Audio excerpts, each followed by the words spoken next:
Okay, what's up, good people? This is EB. We're talking about Fantastic Four. The Fantastic Four. I got a chance to watch it, and let me tell you, this movie is awesome. I really liked it. I think um, the reason why I liked it was because it took me back to the days when movies were just comic book movies were just simple and straightforward. There was no me inducing my type of sense of humor. There was no modern sensibilities. There was no pandering. There was no. It was just simple. A leading to B, leading to C, leading to D. Very simple. I really appreciated it. I liked it a lot. Now, in reality, if you're a guy who likes a movie like The Godfather, whereby a suspension of disbelief is not going to be too advanced, of course, you'll find the movie crap. You might not like it, you might not enjoy it. Simply because that needs a type of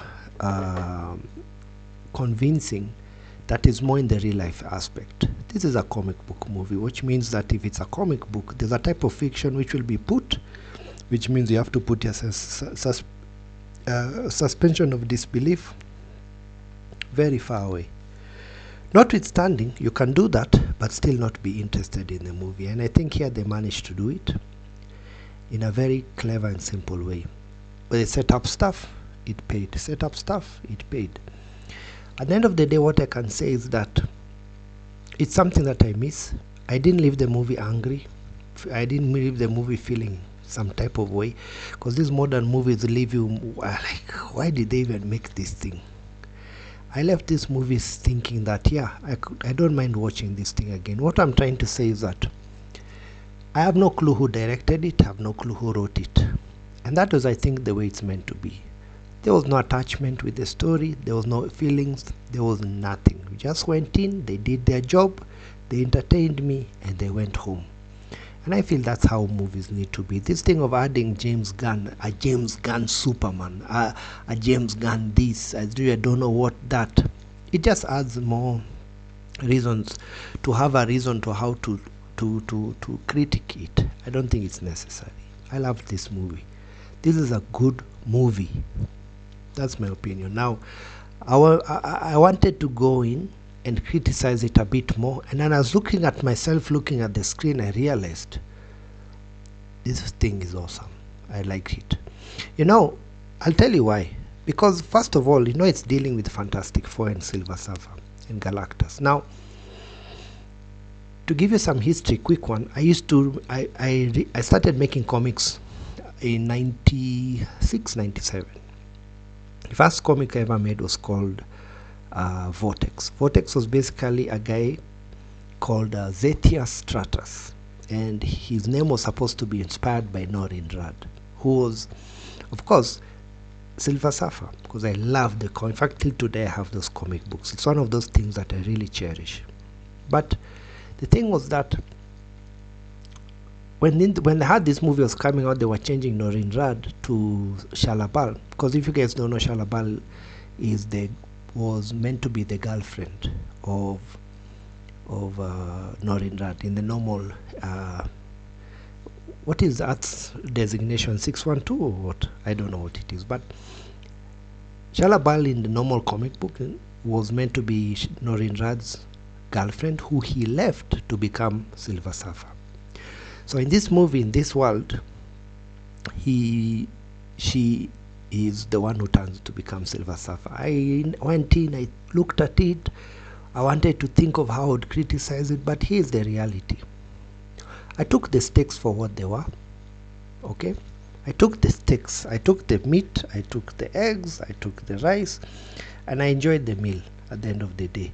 There was no feeling of, Shalabal is obviously better than Norin Rad. Nothing like that. There was nothing. It was just honorable, simple, and wonderful. I loved it. Shalabal did her part.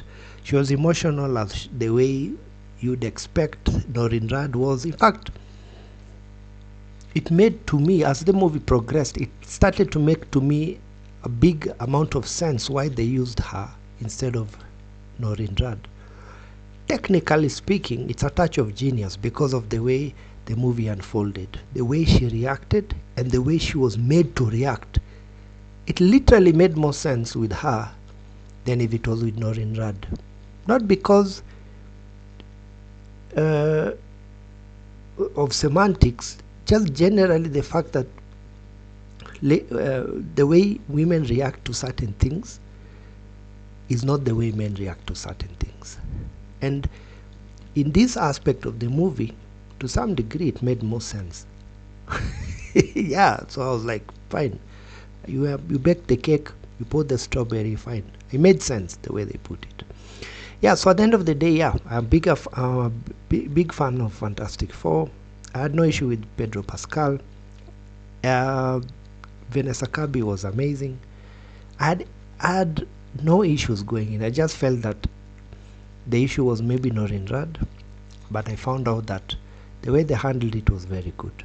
Long story short, I think at the end of the day, certain channels overreacting at how Marvel is creating garbage. I think they're overreacting. I noticed this from some other movies I watched. I don't watch much movies, but I noticed there's a group of people on YouTube who are creating some type of hate towards the MCU. Why, I don't know. Maybe it's to create animosity and create traction and create views on their channels. But looking at it from my point of view in Nairobi, in Kenya, I loved it. I enjoyed it. Marvel did a good job. I was entertained, and for the first time in a long time, I can say I don't mind watching it again. Not at all. I don't mind watching it again. So yeah, so if you have a chance, grab it, check it out, and yeah, I'll see you in the next video. Be safe, take care, and bye bye.